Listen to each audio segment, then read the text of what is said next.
Holi holy holy holy, you are holy. तू पवित्र पवित्र पवित्र है प्रभु। आज अपनी पवित्रता से, आज अपनी पवित्रता की आग से प्रभु हमें छू ले। मुझे आपकी जरूरत है प्रभु।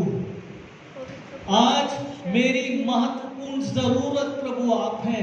यीशु मसीह, इस नौगांव सिटी चर्च की महत्वपूर्ण जरूरत आप हैं यीशु मसीह। एक एक के जीवन की महत्वपूर्ण जरूरत प्रभु यीशु मसीह आप हैं। प्रभु आप आए, आप आए, आप आए और व्यक्तिगत रीति से आज की सुबह में नौगांव की कलीसिया से, इस भवन में आए हुए तेरे बच्चों से बात कर प्रभु। तेरे वचन के द्वारा, तेरे आत्मा के अभिषेक के द्वारा प्रभु तू बात कर, हम सब से बात कर। हमारे जीवनों में जहां जरूरत है सुधार की, वो सुधार हमारे जीवन में लेके आए प्रभु। हमें आत्मिक क्षेत्र में झटकोरे पिता कि हम मुलाकात करने के लिए तैयार हो जाए। Hallelujah hallelujah hallelujah hallelujah hallelujah. महिमा में परमेश्वर हमारे जीवन के जिस भाग में आज की सुबह तेरे वचन की जरूरत है, वो वचन आज हम में पूरा कर दे। वचन तेरा है प्रभु, तूने मुझे दिया है कि मैं अपने व्यक्तिगत जीवन के लिए और तेरे लोगों के लिए प्रभु जो आज तेरे भवन में जमा है प्रभु लेकर आया हूं। ये तेरा वचन है, तूने दिया है, तूने सिखाया है, तूने इसकी पूरी डॉक्यूमेंट्री मेरे सामने रखी है पिता। यदि तू मेरी बुद्धि को नहीं खोलता तो कोई नहीं था जो मुझे समझा पाता। तेरी स्तुति हो, तेरी महिमा, तेरी बड़ाई हो। आज तेरा वचन तेरी कलीसिया के लिए जो तूने रखा है इसे तू महिमा दे। प्रार्थना यीशु मसीह के नाम से मांगता हूं, है ना। कौन सा था 45 जी? हाँ, 45वां भजन है ना। हमने 45वां भजन पढ़ा और ये बहुत इंटरेस्टिंग भजन है। ठीक है, पानी पी लो 1 मिनट, सॉरी। हाँ,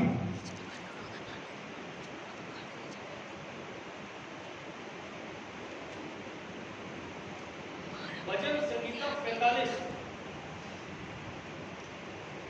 इसको यदि आप सुपरफिशियल देखेंगे, राइट, इसको भजन भजन करके आप पढ़ के निकल जाओगे, आपको कुछ नहीं मिलने वाला। You won't achieve anything. ठीक है, जैसे भजन संगीता 23 को हम फॉर ग्रांटेड लेते ना, ऐसे ही अनुभव नहीं कर पाते वैसे।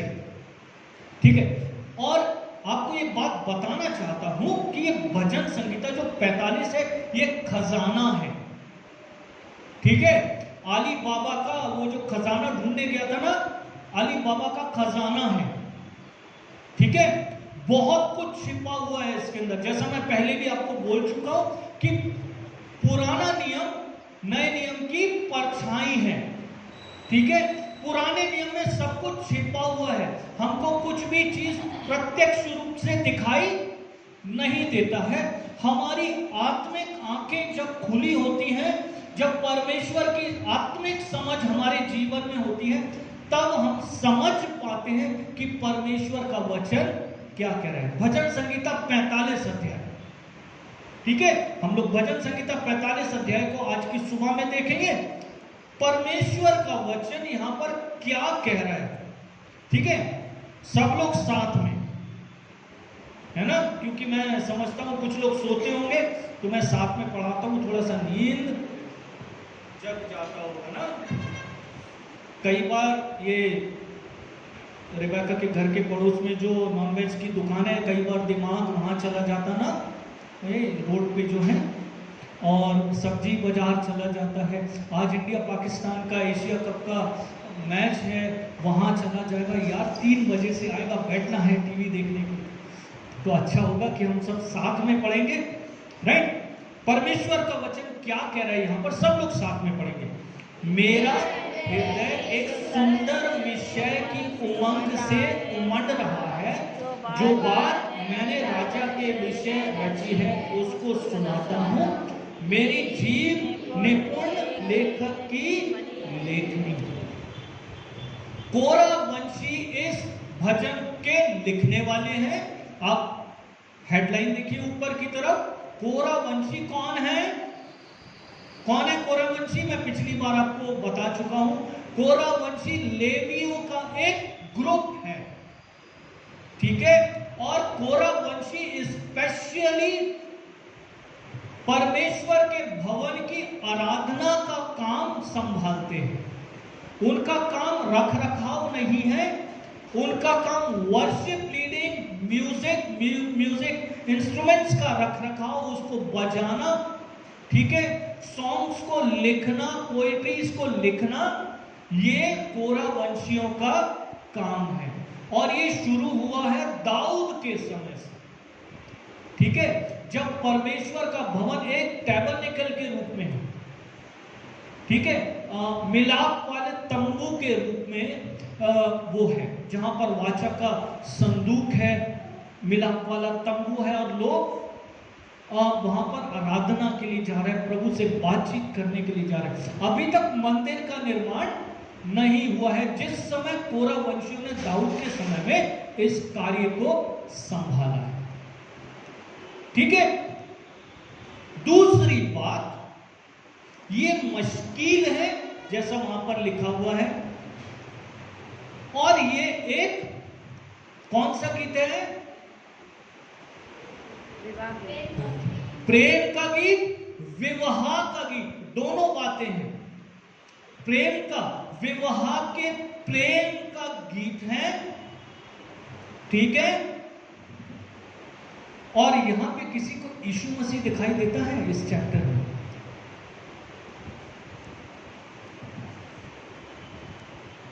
मैं एक शॉकिंग बात आपको अब बताने वाला हूं। ये बात यीशु मसीह के ऊपर है, पूरा पूरा अध्याय।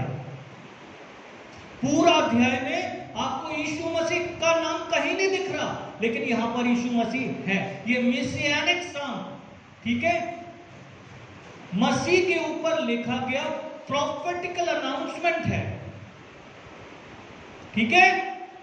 इसीलिए मैं आपसे कह रहा था, यीशु मसीह में पुराना नियम लिखा गया है और वो यीशु मसीह में जाके पूरा होता है। यीशु मसीह यहां पर छिपा हुआ है। जब मैं आपको इलैबोरेट करूंगा, जब आपको मैं विस्तार से बताऊंगा ना, तब आपको समझ में आएगा मैं क्या कह रहा हूं, कि यहां पर यीशु मसीह की परछाई आपको देखने के लिए मिलेगी। ये मिलन की बात करता है मसीह और कलीसिया के बारे में। समझ रहे हैं क्या कर रहा है ये भजन? मसीह और कलीसिया के मिलन के बारे में बात कर रहा है। कलीसिया को अपना सब कुछ छोड़कर, एक मसीही को अपना सब कुछ छोड़कर यीशु मसीह को फॉलो करने के लिए एक इस बात को, इस जो चैप्टर का जो केंद्रीय बिंदु है, वो है, वो पद आपको मिलेगा जो मुझे बहुत छुआ है अंदर से। जब मैं अध्ययन कर रहा था, मेरा व्यक्तिगत मॉर्निंग डिवोशन जब मैं कर रहा था सुबह के समय में, तब पवित्र आत्मा ने इस पूरे भजन को मेरे सामने अचानक से खोल दिया। मैंने कोई डिक्शनरी, कोई गूगल सर्च तब नहीं किया, राइट। तो जो बात उस समय पवित्र आत्मा ने मुझे सिखाई, और जब मैंने बाइबल स्टडीज निकाली, ठीक है, कमेंट्रीज निकाला,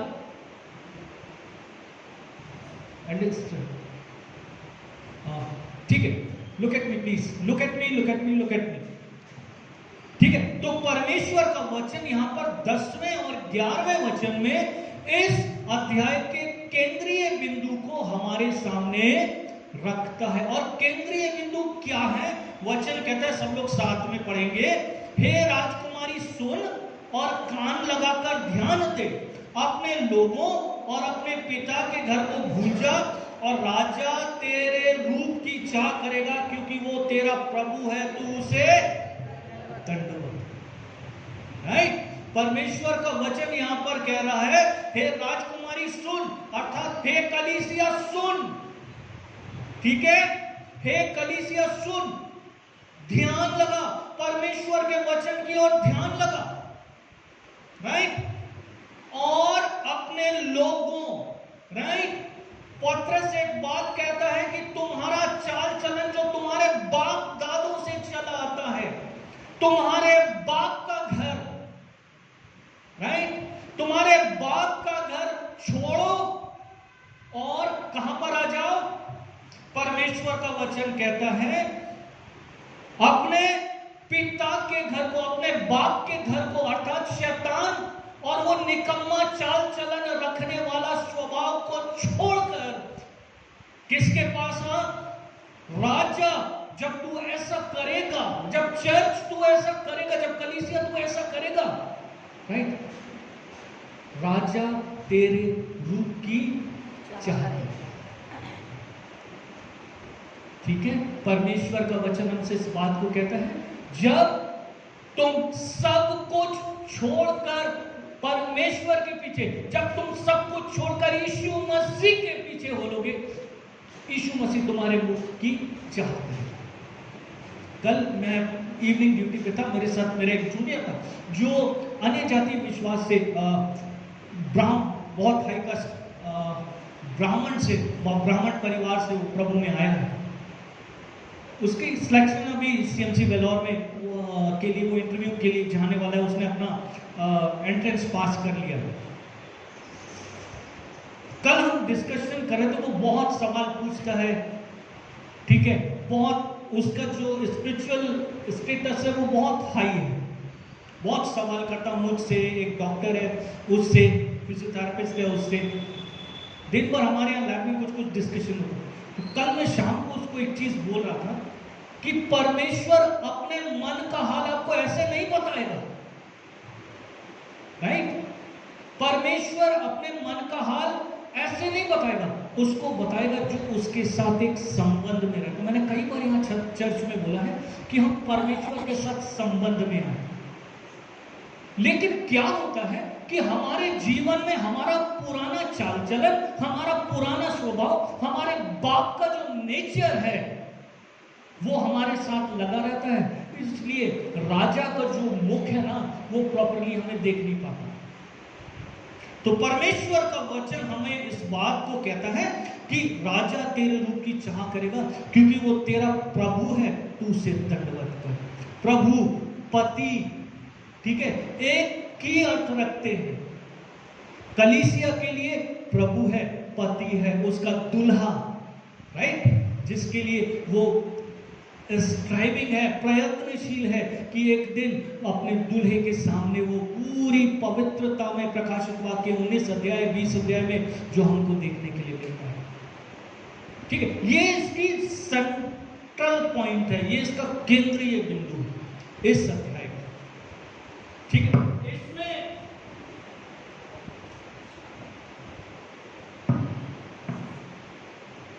परमेश्वर का वचन हमसे दूसरे पद से अभी हम लोग देखना शुरू करेंगे। एक 45 अध्याय उसके दूसरे वचन से हम लोग देखना शुरू करेंगे। परमेश्वर का वचन यहां पर दूसरे और तीसरे पद में हमसे 4 मुख्य बातों को हमारे सामने रखता है।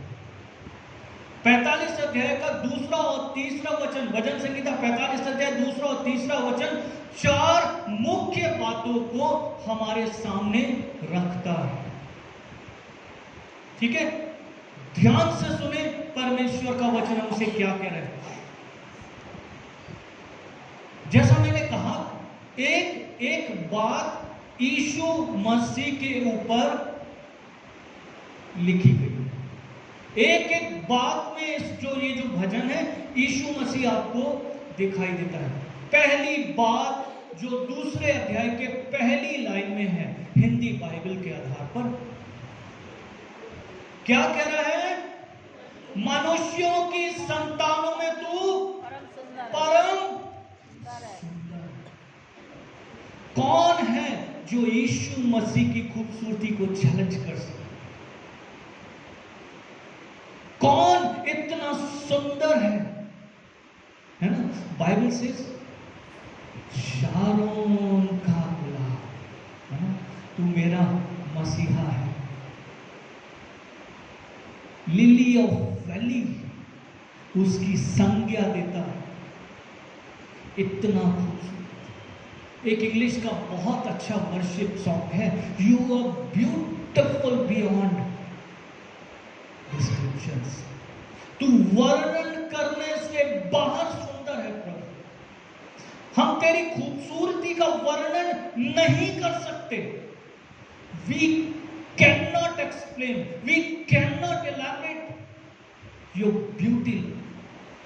कितना हम उसे विस्तारित करने की कोशिश करेंगे, कितना उसे बड़ा करके देखने की कोशिश करेंगे, वो हमारी सीमा से परे है। उसकी खूबसूरती लोगों को मंत्र मुग्ध करती है। ये मैं शब्द नहीं बोल रहा हूं, राइट? वो इतना अट्रैक्टिव है। परमेश्वर का वचन इस बात को कहता है, जब मैं ऊंचे पर चढ़ाया जाऊंगा तो अपने पास लोगों को खींच लूंगा। जबकि यशाया 53 अध्याय हमको इस बात को कहता है कि उसका चेहरा पहचानने के लायक नहीं था। हम उसके चेहरे को देखकर उससे मुख फेर लेते थे। इतना कुरूप हो चुका था, इतना खराब हो चुका था उसका चेहरा। लेकिन प्रभु यीशु मसीह कहता है कि जब मैं ऊंचे पर चढ़ाया जाऊंगा तो बहुतों को अपने पास खींच लूंगा। आज उसकी मोहब्बत के कारण ये झुंड यहां पर बैठा हुआ है। यीशु मसीह की मोहब्बत ने हम में से हर एक को अट्रैक्ट किया है। तो वचन यहां पर जो कहता है कि तू मनुष्यों की संतानों में परम सुंदर है। भले ही परमेश्वर के वचन में जब हम शैतान के संबंध में देखते हैं, शैतान को इब्लीस को बहुत सुंदर दिखाती है बाइबल, राइट? उसको इतना ज्ञानवान है, इतना सारा म्यूजिकल इंस्ट्रूमेंट्स उसके अंदर बनाया गया है। जब वो ऐसे विंग्स को अपने स्ट्रेच करता है, फैलाता है, तो बहुत सारे म्यूजिकल इंस्ट्रूमेंट्स एक साथ बजते हैं, राइट? लेकिन उससे फार ब्यूटीफुल इज आवर लॉर्ड। उससे कहीं आगे खूबसूरत हमारा प्रभु है। परमेश्वर का वचन हमसे क्या कहता है आगे? प्रकाशित वाक्य की किताब उसका पहला अध्याय, प्रकाशित वाक्य की किताब उसका पहला अध्याय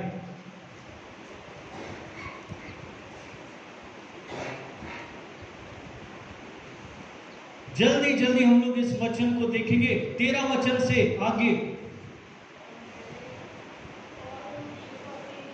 हाँ, और उन दीवटों के बीच में मनुष्य के पुत्र सदृश एक पुरुष को देखा, जो पांव तक वस्त्र पहने और छाती पर सोने का पटुका बांधे हुए था। उसके सिर और बाल श्वेत ऊन वरन पाले के समान उज्ज्वल थे और उसकी आंखें आग की ज्वाला के समान थी। फिर उसके पांव उत्तम पीतल के समान थे, जो मानो भट्टी में तपाया गया हो, और उसका शब्द बहुत जल के समान। ठीक है? और उसके बाद वो अपने दाहिने हाथ में 7 तारे लिए हुए था, और उसके मुख से तेज दोधारी तलवार निकलती थी। उसके मुंह ऐसा प्रज्वलित था जैसा सूर्य कड़ी धूप के समय चमकता है। Right? This is the beauty of the Lord. और जब इस ब्यूटी को यूहन्ना देखता है, खो जाता है।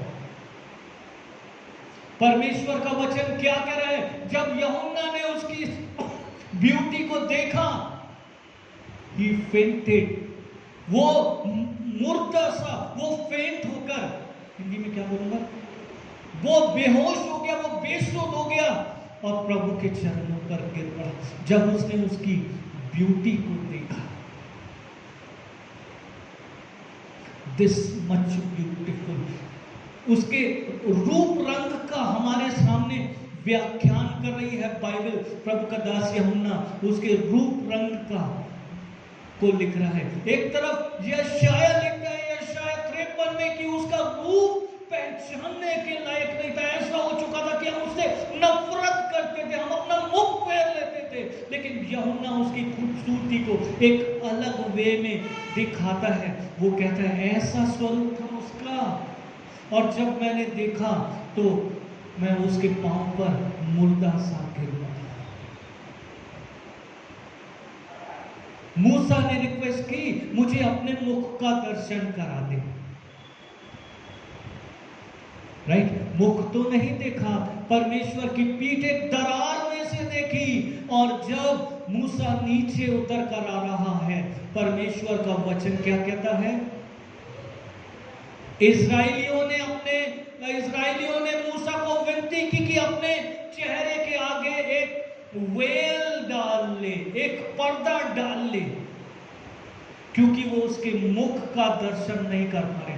सोचिए आप, परमेश्वर की, प्रभु यीशु मसीह की बैक को उसने देखा है, मुंह को भी नहीं देखा। और उसके रिफ्लेक्शन से मूसा का फेशियल, उसका पूरा शरीर बदल गया। फेस नहीं कर पा रहे हैं इस्राएली। आगे आइए और हम थोड़ा सा परमेश्वर के वचन में जाएंगे। इब्रानियों की पत्री उसका पहला अध्याय, इब्रानियों की पत्री उसका पहला अध्याय का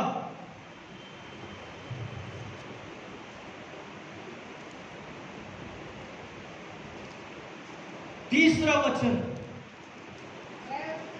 वो उसकी महिमा का प्रकाश और उसके तत्व की छाप है, और सब वस्तुओं को अपनी सामर्थ के वचन से संभालता। वो पापों को धोकर ऊंचे स्थान पर महिमा में उनके दाहिने हाथ जा बैठा, और स्वर्गदूतों से उतना ही उत्तम ठहरा जितना उसने उनसे बड़े पद का वारिस होकर पाया। ये बात ना आगे जाकर जो दूसरा तीसरा जो गुण है यीशु मसीह का, जो हमको साम चैप्टर 45 वर्स 2 में हमको देखने के लिए मिला, उसके साथ भी जाकर कोरिलेट हो जाती है।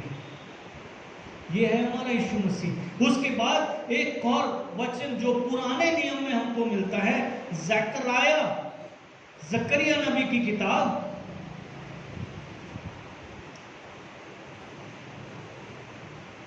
मलाकी से एक किताब पहले,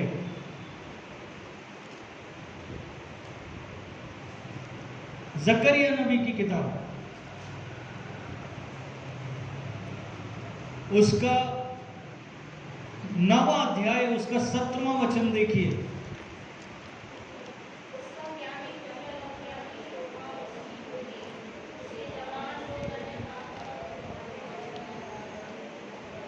परमेश्वर का वचन क्या कह रहा है? उस समय उनका परमेश्वर, उसका क्या ही कुशल और क्या ही उसकी शोभा होगी। उसके जवान लोग अन्न खाकर और उसकी कुमारियां नए दाख मधु पीकर रचते। क्यों? क्योंकि ये जो परमेश्वर की महिमा का जो रिफ्लेक्शन है ना, जैसा मैं अभी आपसे कह रहा था मूसा को, वो रिफ्लेक्शन हमें भी उस महिमा में लेकर आता है। ये यीशु मसीह की महिमा है जो हमको दिखाई देती है। दूसरी बात जो यहां पर हमको देखने के लिए मिलती है, वापस हम भजन संगीता उसके दूसरे अध्याय के 45वें अध्याय के दूसरे वचन की दूसरी लाइन को देखिए।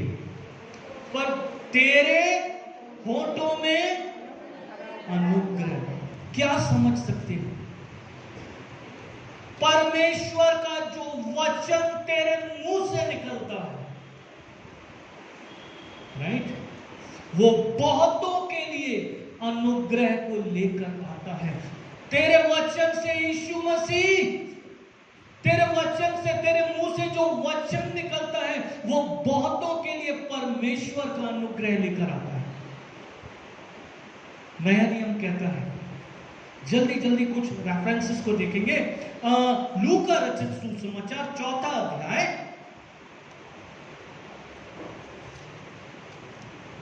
लूका रचित सुसमाचार उसका 4था अध्याय का 22वां वचन।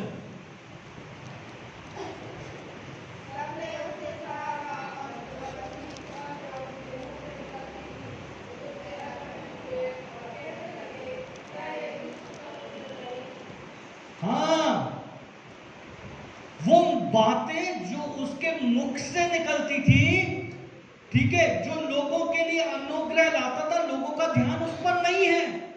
किस बात पर है कि ये बड़ई यूसुफ का पुत्र है, राइट। परमेश्वर का वचन यहां पर क्या कहता है? परमेश्वर का वचन यहां कह रहा है, सबने उसको सराहा और जो अनुग्रह की बातें उसके मुंह से निकलती थी, राइट। परमेश्वर का वचन कह रहा है उसके होठों में अनुग्रह है, राइट। वापस देखिए क्या कह रहा है, उसके होठों में अनुग्रह भरा हुआ है, ओवरफ्लो हो रहा है। यीशु मसीह के वचनों में परमेश्वर का अनुग्रह है, जो परमेश्वर का अनुग्रह मनुष्यों के लिए लेकर आता है, ग्रेस लेकर आता है, दया को लेकर आता है, परमेश्वर की माफी को लेकर आता है। भले ही मनुष्य एक दूसरे को माफ ना करे, राइट, एक कोकून बनाकर जीते रहे, परमेश्वर का वचन तो हमारे लिए अनुग्रह को लेकर आता है। यीशु मसीह के मुंह से निकला हुआ शब्द हमारे लिए परमेश्वर का अनुग्रह लेकर आता है। आगे यूहन्ना रचित सुसमाचार उसका 7वां अध्याय, मैं इसलिए आपको कह रहा हूं कि आपको प्रॉपरली समझा सकूं, ज्यादा रेफरेंसेस के साथ। आज परमेश्वर का वचन यहां पर क्या कहता है? 46वां वचन में, 7 अध्याय यूहन्ना रचित सुसमाचार उसका 7 अध्याय का 46वां वचन, सिपाहियों ने उत्तर दिया, किसी मनुष्य ने कभी ऐसी बातें नहीं, ऐसे अनुग्रह की बातें, ऐसे परमेश्वर के अनुग्रह की बातें हमसे कभी नहीं की भैया। बहुत से हमने नबियों को देखा है, बहुत से हमने सदूकी, फरीसी और लोग यीशु मसीह को क्या तो कहते थे, गुरुओं को देखा है, ठीक है, व्यवस्था के पंडितों को हमने देखा है, लेकिन ऐसा अनुग्रह कौन कह रहा है? सिपाही लोग, रोमी लोग, रोमी अन्य जाति लोग इस बात को कह रहे हैं, है ना। इसकी बातों में परमेश्वर का अनुग्रह है चर्च। आगे 6वां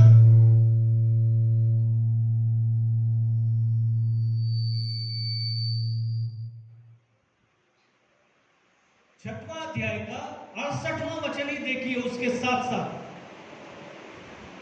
6वां अध्याय 68 वचन, परमेश्वर का वचन कहता है, शिमोन पतरस ने उसको उत्तर दिया, हे प्रभु, हम किसके पास जाएं? अनंत जीवन की बातें तो तेरे ही पर पास है। अनंत जीवन की बातें तो तेरे ही पास है। हम कहां जाएं? अनंत जीवन, परमेश्वर के अनुग्रह की बात तो हमें तू ही सिखाएगा भाई, समझ रहे हैं? इसीलिए भजन संगीता 45 दूसरे वचन की दूसरी लाइन हमको इस बात को कहती है कि उसके मुंह में परमेश्वर के अनुग्रह है।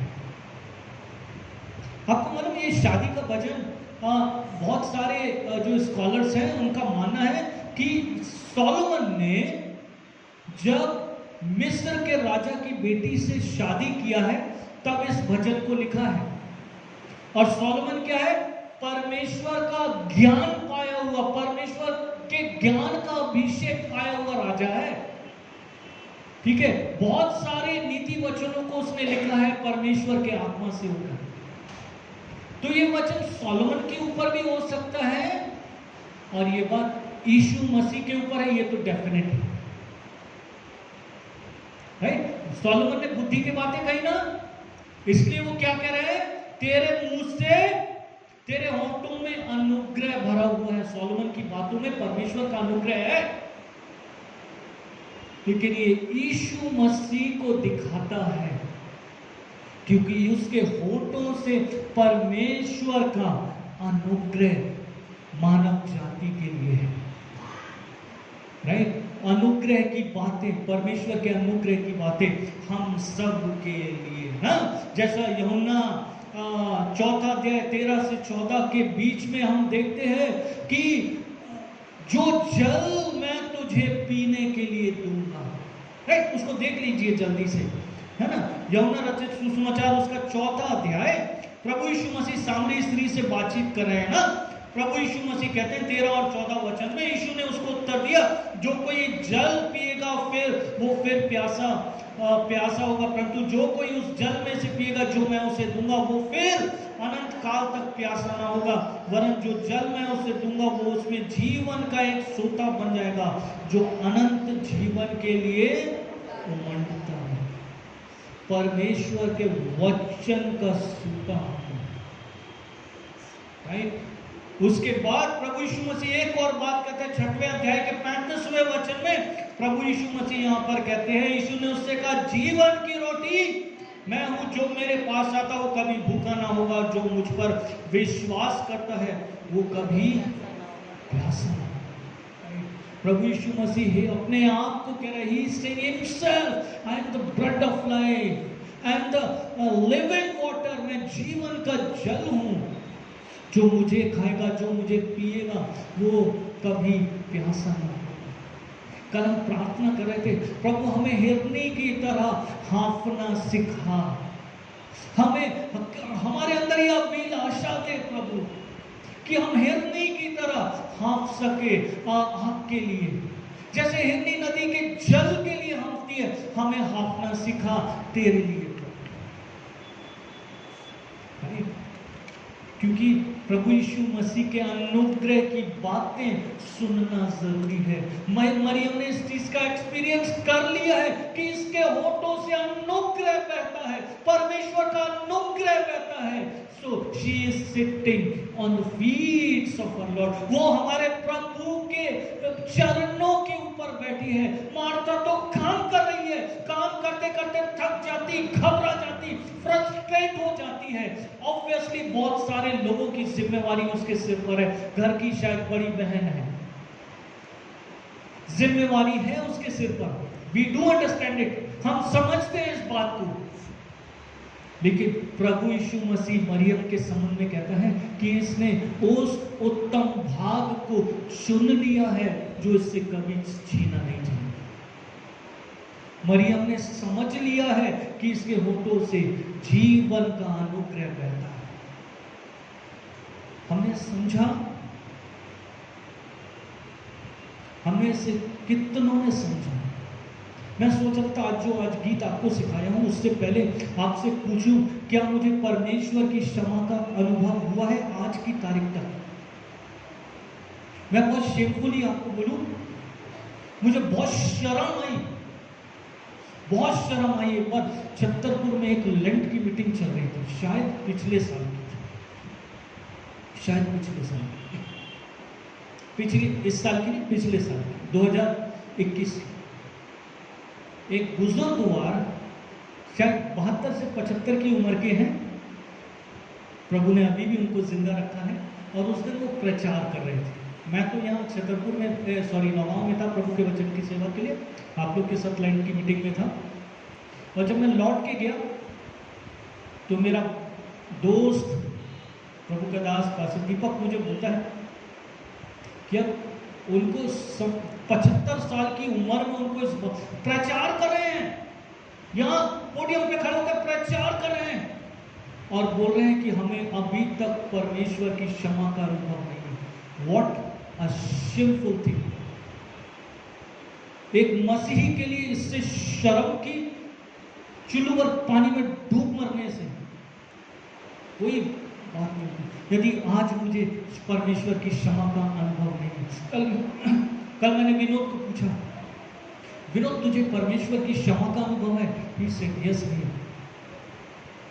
हाँ भैया मुझे परमेश्वर की क्षमा का अनुभव है, मेरे पाप प्रभु में क्षमा, परमेश्वर के अनुग्रह के वचनों से मेरे पाप क्षमा हुए, मुझे इस बात की एश्योरेंस है। मेरे को प्रभु ने मेरे आत्मिक जीवन में बड़ा काम किया है, बहुत काम किया है पिछले कुछ समय में। अगली बात जो परमेश्वर का वचन दूसरे पद का तीसरी बात जो हमको यहां पर दिखाई देती है, इसलिए परमेश्वर ने तुझे सदा के लिए आशीष दी। केजेवी किंग जेम्स वर्जन ऐसा कहता है, therefore God has blessed you forever। परमेश्वर ने युगानुयुग के लिए तुझे आशीष में ठहराया है। सोलोमन को तो नहीं ठहरा सकता ना युगानुयुग के लिए। हाँ, दाऊद के वंश को तो ठहराया है, लेकिन दाऊद का मूल यीशु मसीह है ना। अब्राहम की संतान का मूल यीशु मसीह, दाऊद के वंश का मूल यीशु मसीह, जिसे परमेश्वर ने युगानुयुग की आशीष दी। राइट? सोलोमन कुछ साल जिंदा रहा होगा, 100 साल, मुझे एग्जैक्ट याद नहीं है वो कितने साल जिंदा रहा इस दुनिया में। जब तक प्रभु के साथ साथ चलता रहा, बाइबल से परमेश्वर उसको सब जगह भाग्यवान किए रहा। लेकिन उसके समय से ही इजराइल में मूर्ति पूजा शुरुआत हो गई, क्योंकि उसने अन्य जाति स्त्रियों से विवाह कर लिया और उसका मन जाते जाते परमेश्वर से फिर गया। और ये इंपैक्ट हमको रहूबियाम के जीवन में दिखाई देता है। रहूबियाम मिस्टेक करता है और राज्य 2 भागों में बट जाता है। 2 भाग यहूदा के पास और रेस्ट ऑफ 10 ट्राइब्स, बाकी 10 राज्य अलग। परमेश्वर का वचन यीशु मसीह के बारे में बात करता है। परमेश्वर का वचन कहता है, इसलिए परमेश्वर ने तुझे सदा के जीवन की आशीष ठहराया। सदा के जीवन की आशीष। मैं जल्दी जाऊंगा क्योंकि समय जल्दी होने वाला है। भजन संगीता 110 अध्याय, भजन संगीता 110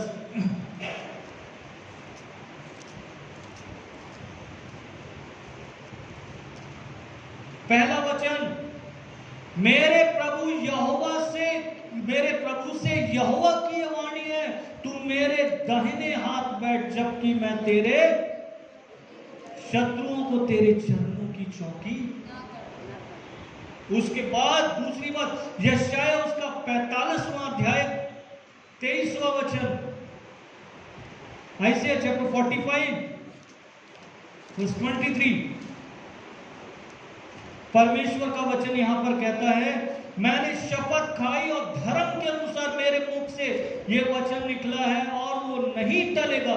प्रत्येक घुटना मेरे सामने झुकेगा और प्रत्येक के मुख से मेरी ही शपथ खाई जाएगी। इसके बाद आगे आइए, फिलिप्पियों की पत्री उसका 2रा अध्याय। फिलिप्पियों की पत्री, जो वचन आज हमने उत्तरवादी की रीति से पढ़ा है, परमेश्वर का वचन क्या कहता है यहां पर। फिलिप्पियों की पत्री उसका 2रा अध्याय,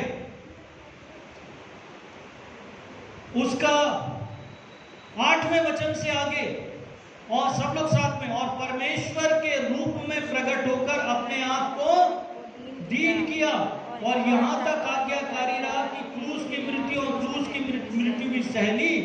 इस कारण परमेश्वर ने उसको अति महान भी किया और वो नाम दिया जो सब नामों में श्रेष्ठ है।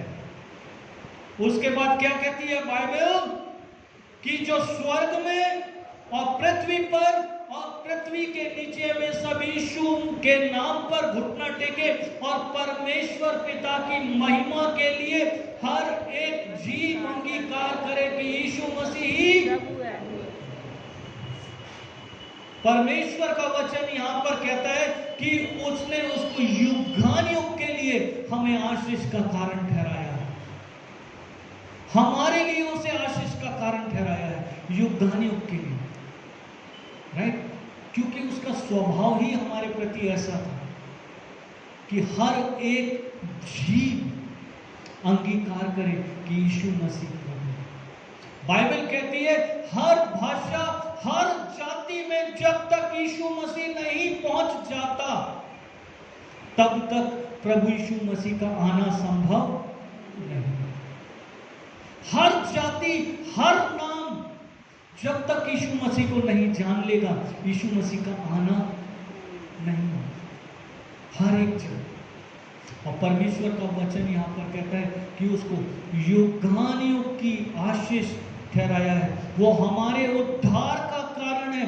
दुनिया की सबसे बड़ी आशीष कोई है तो वो हमारा उद्धार है, हमारे जीवन का बदलना। यीशु मसीह के कारण हमारे जीवन का बदलना it is a eternal blessing. इससे बड़ी कोई और बात नहीं है। मैं नहीं सोचता, ना मैं प्रार्थना करता हूं। कल जो डिस्कशन हो रहा था विनोद के साथ, विनोद से भी मैं कह रहा हूं, मैं मांगता ही नहीं हूं प्रभु से। मैं कहता हूं प्रभु आपको पता है मेरे घर की ये तकलीफ है, मेरी बीवी का तबीयत ठीक नहीं है, उसको ये तकलीफ है, वो तकलीफ है, मेरा बेटा देहरादून में पढ़, आपको पता है मुझे क्या तकलीफ होती है, आप जानते हो। इस हफ्ते एडलिन सिस्टर के घर जा रहा था, बस से उतरा महुआ चौराहा पर, तो मेरा ये पूरा पोर्शन बहुत दर्द में था और मुझे थोड़ा चलने में दिक्कत। ऐसे प्रभु इतना लंबा 1.5 किलोमीटर लगभग पैदल चलना थोड़ा दिक्कत होगा, प्लीज कुछ मदद भेजो। पीछे से एक बाइक आई, रुकाया, प्रभु सीधा वहां तक लेके गया इलहरी तक। लौट रहा था, उनके भाई आए, मैं काफी आगे आ गया, उनके भाई आए मुझे छोड़ने के लिए। उस समय उनका गाड़ी का हवा कम था तो उनको जाना पड़ा वापस। फिर बोला प्रभु कैसे जाऊंगा, पीछे से फिर एक बाइक आई, मुझे लेके महुआ नाका छोड़ दिया। How God is good, right. परमेश्वर की सेवा करने में मजा है, वो प्रबंध करता है, उसको मालूम है मेरी तकलीफें। मैं क्या कहता हूँ, प्रभु अपना राज्य का खोजी बना दे, अपने दर्शन का खोजी बना दे, अपने मुख का दर्शन करने का एक मौका दे दे प्रभु। एक बार तेरे मुख का दर्शन कर, ये मेरी प्रार्थना है और मैं चाहता हूं कि आप इस प्रार्थना को करें। मैंने तब से सीखा जब मैं यहाँ पर प्रभु की प्रार्थना के साथ आप लोगों से बात कर रहा हूं। नहीं मांगता मैं दूसरी चीज। परमेश्वर का पुत्र यीशु मसीह हमारे लिए इटर्नल आशीष है।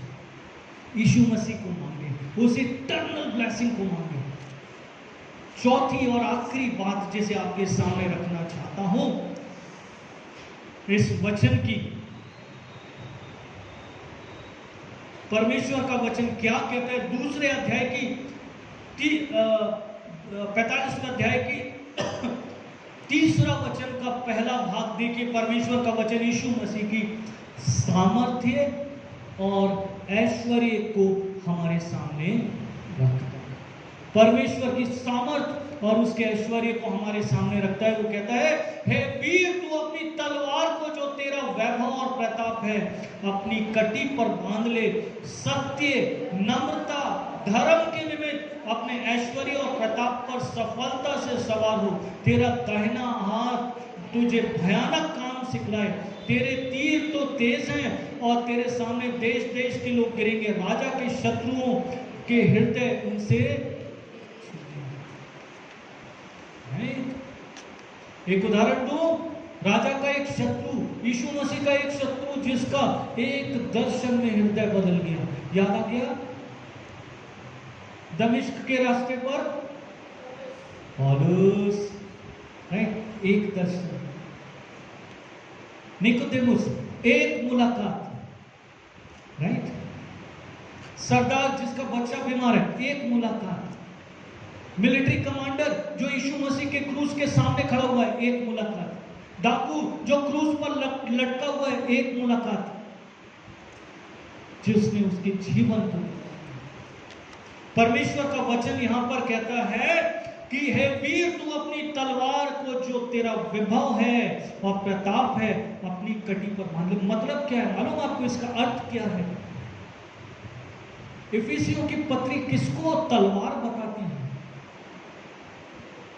जी शिल्पा, परमेश्वर का वचन। जब आत्मा के हथियारों को आप देख रहे हो जो आपको अपने जीवन में रखना है, गार्ड करना है अपने आप को, उनको पहन लेना है ना। धार्मिकता की झिलम, उद्धार का टोप, मेल के सुसमाचार के जूते, आत्मा की तलवार, है ना। तो ये सब जो हथियार है इनमें से एक आता है तलवार, आत्मा की तलवार, अर्थात परमेश्वर का वचन है, उसको ले लो। राइट। परमेश्वर का वचन क्या कहता है? जो वचन परमेश्वर के मुख से निकलता है वो हमारी तरफ जीवन, क्या कहते हैं, हाँ वो दो धारी तलवार है, वो आगे आगे लेके आऊंगा उसको। मैंने उसको कोट नहीं किया है, इसमें मुझे याद आया अभी अचानक से।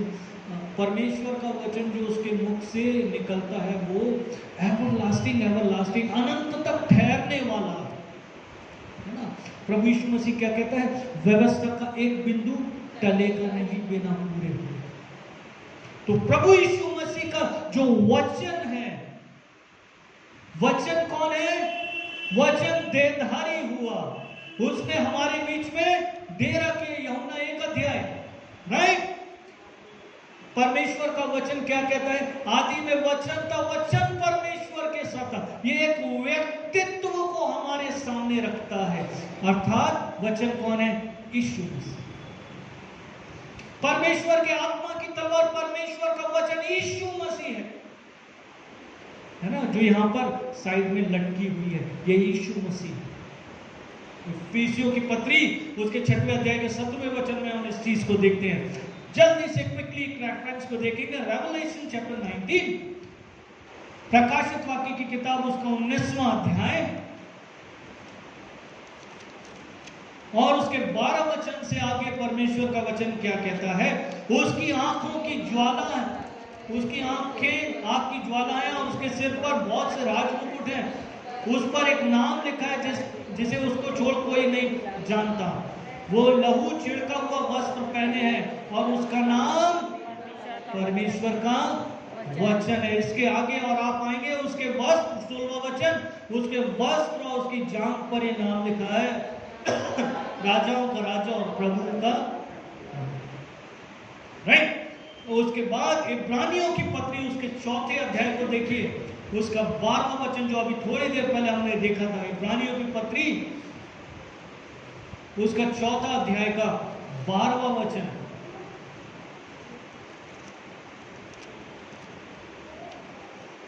परमेश्वर का वचन यहां पर कहता है, क्योंकि परमेश्वर का वचन जीवित और प्रबल और हर एक दोधारी तलवार से भी बहुत चौका है और प्राण और आत्मा को और गूदे को, गांठ और गूदे को अलग अलग करके वो आर पार छेदता है और मन की भावना और विचारों को जानता है। कौन, परमेश्वर का वचन, यीशु मसीह जानता है मन में क्या चल रहा है, मन का हाल क्या है, यीशु मसीह जानता है।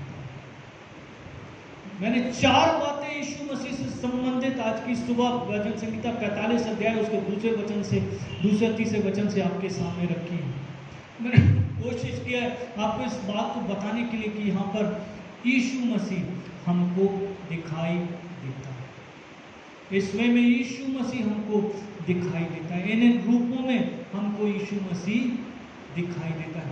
अगला भाग जो अगले हफ्ते हम देखेंगे, यदि प्रभु का अनुग्रह हुआ, तो 6वें अध्याय से 9वें वचन तक आप देखते हो यीशु मसीह एज अ किंग, यीशु मसीह को राजा के रूप में प्रस्तुत करता। और इसके बाद 13 वचन से लेकर 17वें वचन तक वो कलीसिया के बारे में बातचीत करता है। ठीक है, अब प्रभु अनुग्रह हुआ, प्रभु का अनुग्रह हुआ तो आगे हम इस वचन को देखने पाएंगे। आइए प्रार्थना में जाएंगे, रिक्वेस्ट करूंगा कुंतल सिस्टर को तो प्रार्थना में हम आगे